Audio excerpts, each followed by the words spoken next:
Here's an explanation of the trolley problem. You are standing near a railroad that splits off into 2 tracks. The trolley is en route to go on the first track. 5 people are tied down and will subsequently become not alive. There's a lever right in front of you, and if you choose to do so, you can opt to pull the lever and switch the trolley onto the other track. The catch is there is 1 person tied down on the other track, so either way, someone's gonna die. Here's a clip so you can see what we mean.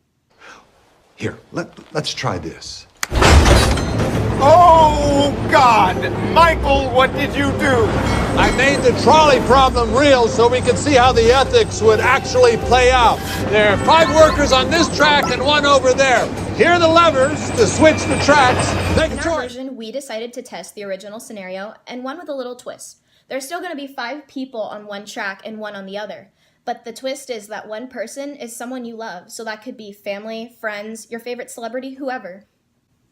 You have a very important decision to make. And in this day and age of questionable morals and decisions, we wanted to see how our fellow Gen Zers would react. This is Statistics Unsolved! Math starting in. For our experiment, we used the chi-square test of association at a significance level of 0.05. Arnold stated that there would be no association between the scenario and how the individual responded to the question. Our alternate stated that there is an association between the scenario and the response. We thought people would be less likely to sacrifice a loved one compared to one stranger. The first scenario had 1 response for sacrificing 5 people, while the second scenario resulted in 10 responses in favor of sacrificing 5 people. Our expected counts are in the chart in italics, and all of them are at least 5. Our chi-square statistic was 12.128 with 1 degree of freedom. Since our p-value of 0.004966 is way less than our significance level of 0.05, we must reject the null hypothesis. We have significant evidence to show that there is an association between the scenario and the response of the individual. Due to this, we reject the null hypothesis. Trolleyology is a term used by many philosophers to criticize the trolley problem.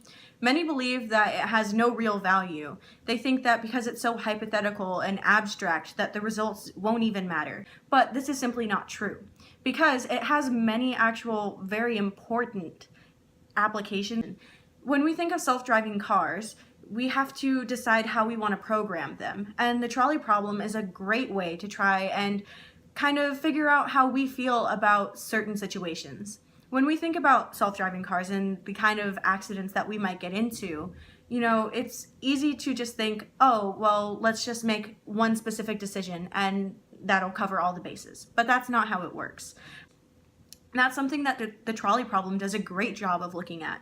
Would we rather sacrifice 1 life or 5? We're trying to see whether or not people want to minimize damage to others, whether we want to sacrifice ourselves, it's how we value human life and view the world and our morals and ethics. And that, I think, is the very essential kind of core beliefs behind the trolley problem. And it's a good way to figure out how we want to move forward with all of these different advances in technology. I feel like we shouldn't be the final say on who gets to live and who doesn't. I mean, personally, I would want to live.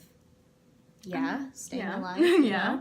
But it's also not my place to decide whether someone gets to die and I get to live, or vice versa. So I think as a society, we need to come together and really examine the trolley problem and see how it could help us advance. Yeah, it's a good way to feel out public opinion and see how we collectively as a people feel about this issue. Thank you for coming to our TED Talk.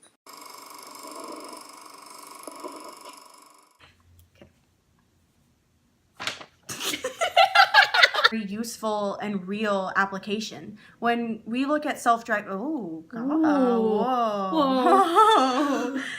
What's going on with my phone? It hates trolleyology.